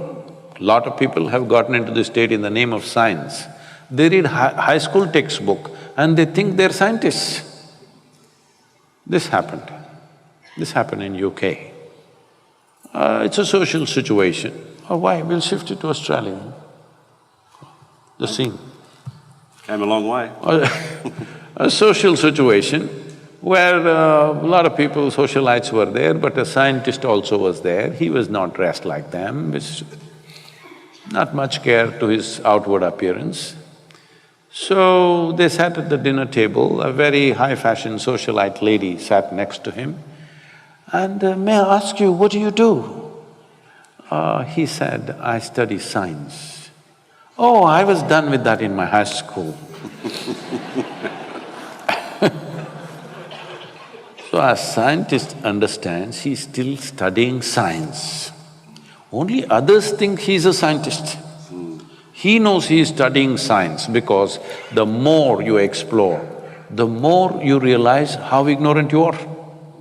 It's not that more knowledgeable you will become, more you realize how profound is your ignorance, how boundless is your ignorance.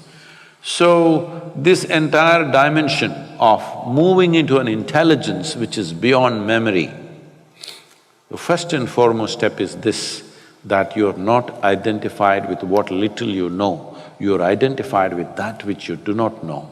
Now, your intelligence is on. Slowly, it will become free from memory, because memory means repetitiveness, isn't it? Hello? Memory means repetitiveness, the same thing's happening again and again. If memory determines the nature of your experience, which usually does, and for 90% or more of the people, their memory decides the nature of their experience. For this we say traditionally in India, karma case.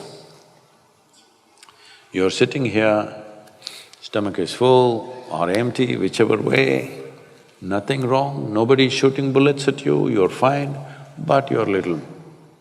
Why? You're chewing your own fat. Am I getting it? Yeah. Maybe that's where it came from. So, you're chewing your own memory and making yourself happy or unhappy, whichever way. Both ways, your karma. Karma means action. Action means the residual action which remains within you is memory. Memory is not just conscious, it is at all levels. This residual memory is right now deciding the trajectory of your life. To become free from that is a whole effort, which in complicated language he said, and you all liked it. The important thing is, you break free from this residual impact. If you live out of your memory, no new possibilities are there. You'll do the same things in permutations and combinations, but the same thing. If something absolutely new has to happen to you, you must be beyond your karmic memory. Everything that's stored in you, your genetic memory, your evolutionary memory, you rose beyond that. Now you have a completely new vision of life. This is something that is possible for every human being. Only thing is, they've never paid attention to that.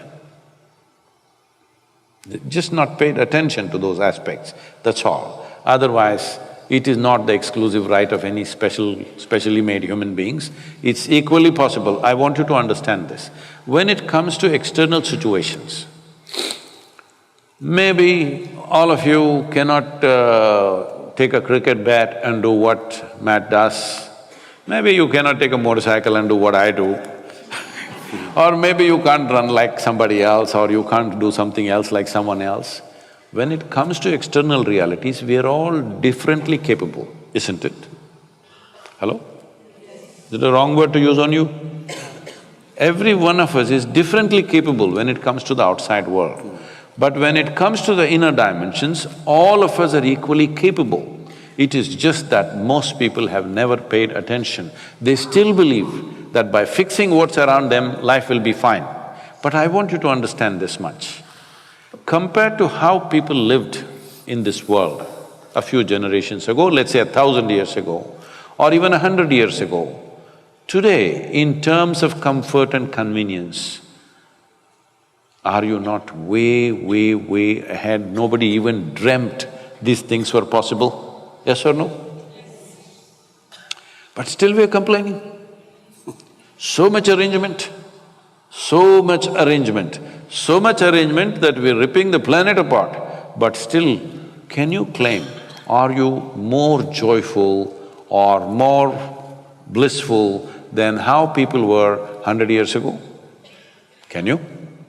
You're more comfortable for sure. You know conveniences that nobody knew. What even royalty could not afford. All of you are having… most of you are driving chariots with 400, 600 horses. Huh? Yes or no? But life has not changed, you must understand, it doesn't matter how much arrangements you make. And also you must remember, in the end there is no container service, this is just for your information. There's no container service because most homes have turned into warehouses. Just reminding you.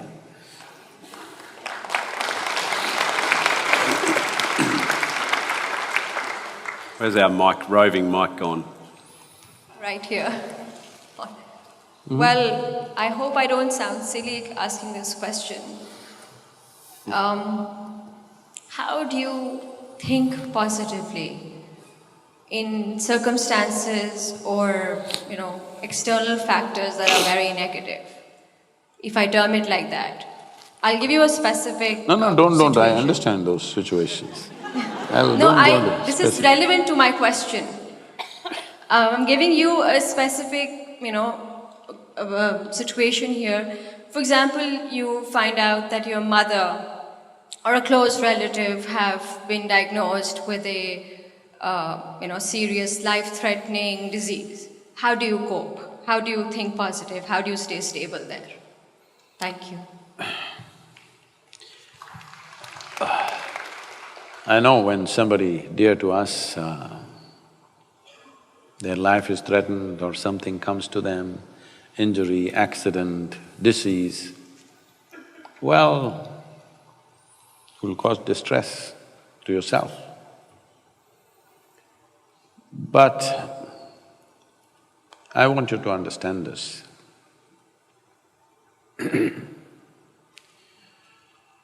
See,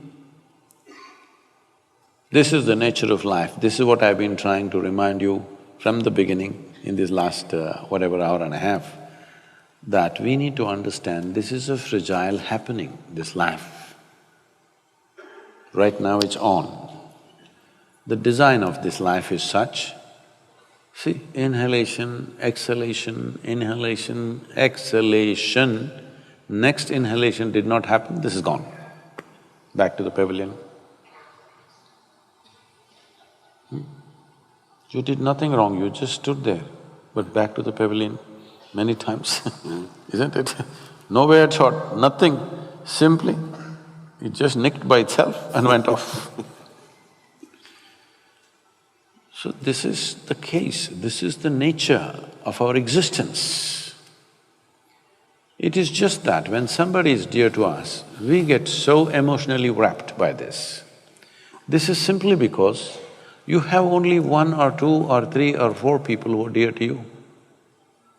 I live a life where so many, I don't know the number, so many people are very intimately, very profoundly involved with me on a daily basis.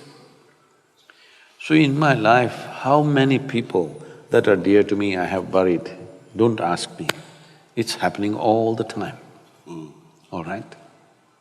So right now, the reason why you go through life the way you go through life is because your involvement is very selective, very discriminatory. Only this one person you will involve because I identify her as my mother. Only that person because I identify him as my brother. But if you knew larger involvement with life, you would understand almost every day you lose somebody who's very dear to you. Yes, this is the case with me. Does it mean to say you have no emotion? Does it mean to say there is no sense of loss? No, all this is there. All of it is there. It is just that if you are in terms with the realities of your existence, you live one way. This is what I was trying to tell you in the beginning itself. You think your psychological world is bigger than the existential creation. What this means is, your creation has become more significant than the Creator's creation. Once this happens, inevitably you will suffer. If somebody is ill around us, what do? We do our best to turn them around if it's possible. If you cannot turn them around, you let them go gracefully. This is all you can do. Whether you cry, laugh, turn yourself on your, upside down, do whatever the hell you want. This is all that will happen, isn't it so? The question is just this, Whatever comes our way in our life, life will come, birth will come, death will come, disease will come, defeat will come, victory will come, all kinds of things will come if you're living an active life. Will you handle it gracefully or will you make a mess out of it? That's all the choice you have, isn't it? Do you have any other choice, I'm asking you? Whatever life throws at you is not your choice. What you make out of it is 100% your choice, isn't it? This choice you must exercise. This choice you must exercise. What life throws at you is not your choice. Who knows what kind of ball is the next ball? You don't know. What life throws at you is not your choice. What you make out of it is your choice. This is the power of being human, that you can make what you want out of it. If I'm saying, I know this is very hurtful what I'm saying, but you must decide whether you want solace or you want a solution to your life. I am not somebody who will say pretty words and give solace. I do that only to children. With children, if they say something, okay, we'll hug them, hold them, do this. Well, if somebody is in grief, even if they're adults, because when they're in grief, they become like children. So we treat them like children. But you must decide in your life whether you want solace or solution to your life. If you want solution, there is one way to approach. If you just want solace, we can give pretty words, but what will they do? With all the pretty words, I will die, you will die, isn't it? Solution is just this, we come to terms. This is why I'm saying, from being a physiological and psychological drama, you have to become a phenomena of life. That's what you really are. What is the most important thing in your life right now? That you're alive right now, isn't it so? Hello? Is it the most important thing? Life is the most important thing, not what you wear, not what you parked outside, not the home that you're living in, not anything else, not your thought and emotion. What is most important is the life that you are. But how much attention has gone into that dimension of life? If your attention was for that, you would see your involvement with life would be indiscriminate. Once your involvement is indiscriminate, you will learn to handle everything gracefully. Right now, when you're in distress, when somebody dear to you is ill, this sounds cruel, I know that. But I'm still taking the risk of saying this to you, because I want you to ponder upon this, because this is all the choice we have. We don't have a choice to decide what life throws at us. We have a choice to decide what we make out of it.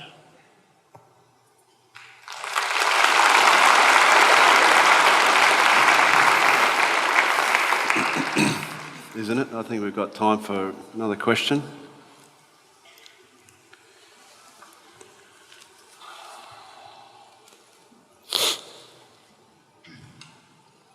Namaskaram, Sadhguru. Actually, I was to be over there for a few seconds. There's a thing I want. What's that? I just want to be over there for a few seconds. Oh, no, you can ask the question from there. Can I be over there for a few seconds? Oh, then why did you take the microphone? Microphone is to speak long distance. So you don't go next to somebody and take phone and talk to each other.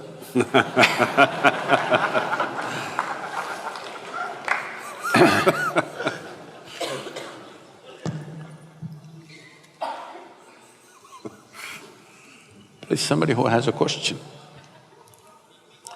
This lady. Hi Sadhguru, welcome to Australia. And I have a question. Sometimes we get in a situation when we're surrounded by people who have a very high expectation in terms of us. And when we cannot fulfill the expectation, you start to feel a very terrible feeling of guilt. And it's okay when it's your mother-in-law, you can kind of cope with that, but sometimes it's your parents, for example. I have no problem, I have nothing against her, I just joking. Yeah. And and sometimes it's the people who's very close to you, like your parents, and you cannot really fulfill the expectation because you would like to do in your life what you want to do, and obviously it's not what they want. And how to cope with that feeling of guilt, and also what do you think, what kind of relationship should be between the parents and the children? Thank you.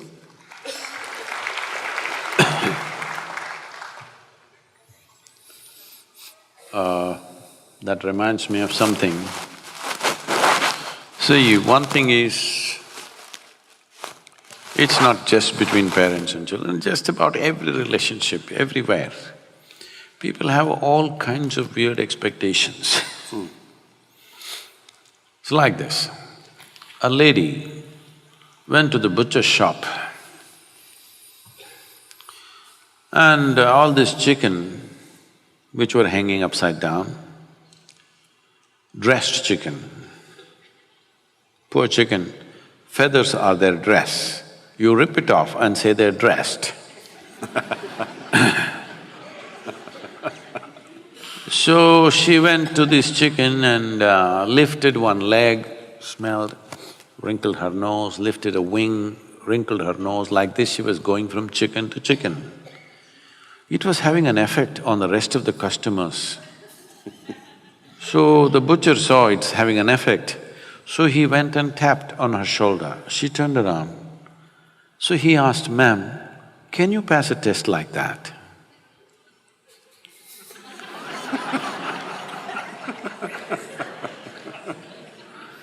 So a whole lot of people are always busy putting everybody to tests that they themselves cannot pass. Especially parents. Parents think, oh, I want you to understand this. Children are not your property. It's a privilege, another life came through you. You must enjoy it. Do your best to nourish it. What it becomes is not your business. Your business is to support it, create a wonderful atmosphere around it, create an ambience where it grows well. I'm using the word "it" consciously. Like a tree, like a plant, you just create the nourishment that it needs, it grows. Well, is it going to bear apples, pears, mangoes, or just flowers, or just nothing? We don't know. Only thing is, your wish is, they must grow to their full potential. My dear father, he's 95, he's a physician. In his mind, that generation of Indians will understand that. Unless you become a physician, you're no good. So I was no good. But that was good for me, because when you're no good, nobody pays enough attention, that's all I wanted. That they leave me alone. So, I'm just saying, you know, he's always worried, what will happen to this boy? His concern is this boy has no fear in his heart, what will happen? So one day when I was 11 years of age, he said this, I came home with a 12-foot cobra, he was my friend. And he said, this boy has no fear in his heart, what will happen? Then I asked him, when did fear become a virtue? When did this happen? He said, see, I told you he has no fear in his heart. I said, that's fine, but when did fear become a virtue? Why is it like this? Why fear, anger? Well, if you want to do something that you really want to do, if you think you're going to do it with everybody's approval, I'm sorry, life doesn't happen that way. It is just that whatever the hell you want to do, just do it well. Once there is success, your parents and your uncles and your aunts, everybody says, wonderful. All right. They want success, they're only afraid. They have every right to be concerned about you. They have every right, because they brought you up. They're concerned whether you will do well or not. They have every right to be concerned, but that concern should not become control.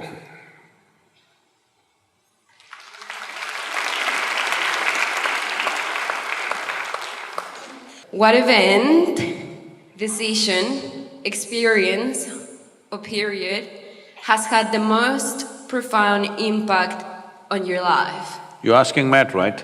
No, I'm asking you. I would like to know, please.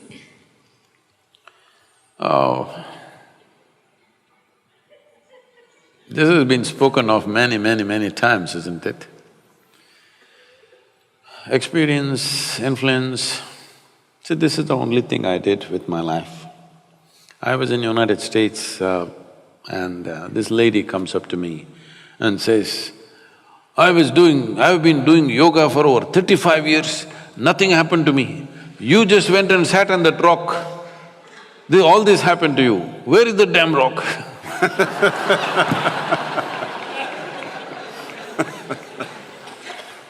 And now the rock is becoming famous. Like, for Gautama the Buddha, the Bodhi tree became more famous than the Buddha. I must tell you this experience. I was in Coimbatore many years ago, about almost 25–30 years ago, and I go to somebody's house for lunch,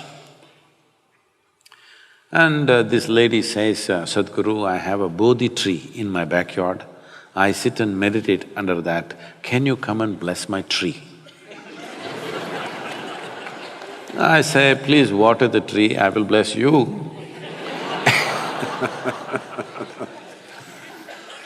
She said, no, you must come and bless the tree. I thought, let me go into the backyard. I am always an outdoor man. So I walked out.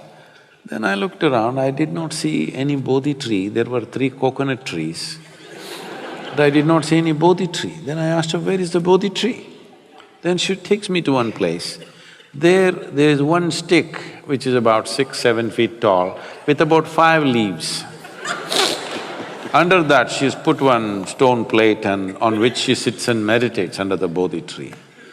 I looked at this Bodhi tree and said, see, this Bodhi tree does not have much possibility. If you at least sit under the coconut tree, something could happen.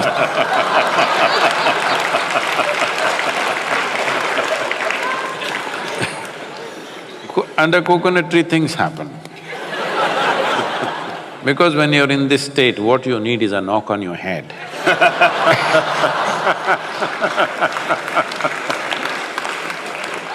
So, what is the most significant influence? This is all I did in my life. From early childhood, I did not allow either family, my genetics, my social situations, the religious situation around me, political situations around me, whatever around me, I did not allow myself to be influenced by any of those things. This is why I keep repeating, I am an uneducated guru, because I refuse to be educated. To remain uneducated is not easy. Yes, sir, because from the moment you're born, everybody wants to teach you something that's not worked in their life.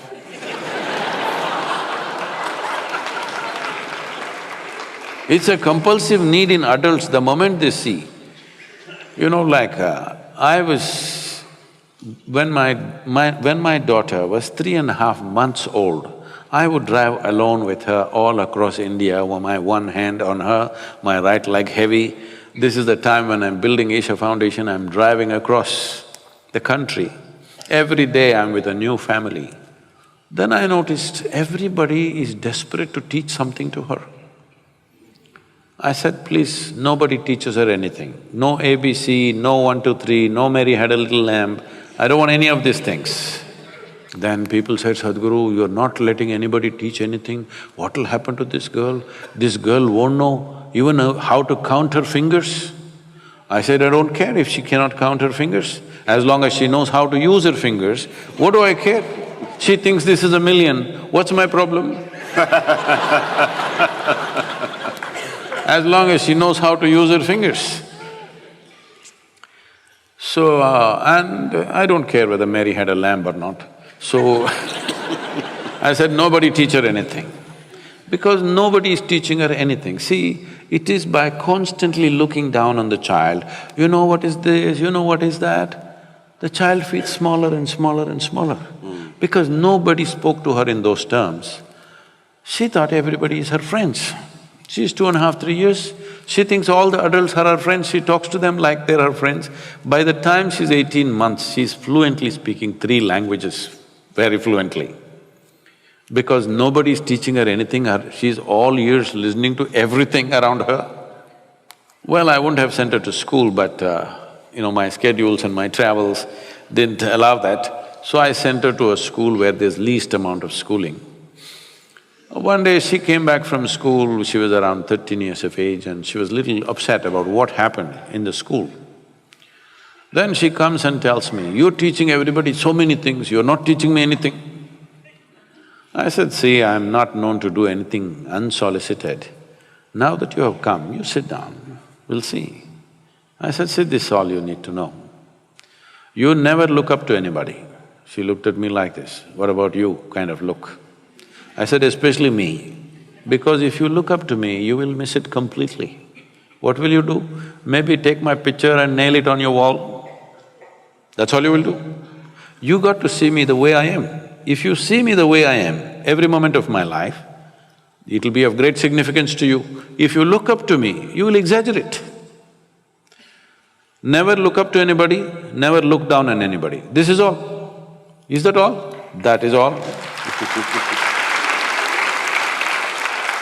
See, if you look up to something, you will make up things in your mind. If you look down on somebody, you will make up nonsense in your head. If you don't do these 2 things, you will see everything just the way it is. If you see everything just the way it is, you will effortlessly navigate through life. This is all you have to do. Don't worry about what is significant. This is the most significant aspect of my life. I never looked up to anything, nor looked down on anything in my life. I looked at everything just the way it is. This is all you need to do. Thank you very much. Ladies and gentlemen, probably Matt is more loud in India than in Australia. It's wonderful to have you here, Matt. Fantastic.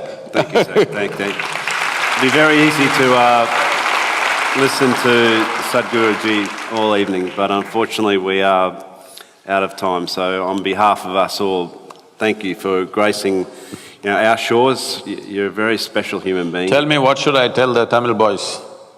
You can tell them from me that I'll be back in business with them very shortly. That's what you can tell them. Surfing, about the water, cooking. What about the water? About the water? Yeah, what they should do, the Tamil boys. Easy as this. And girls. Spend a little bit of their own money to invest into some trees, and we're all in business, aren't we? Thank you. And thank you. Good evening, everyone. Thank you.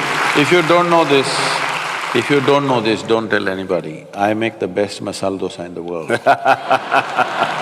Well, you can be sure of this, I'll take you up on that. Good evening, ladies and gentlemen. Thank you. Thank you very much.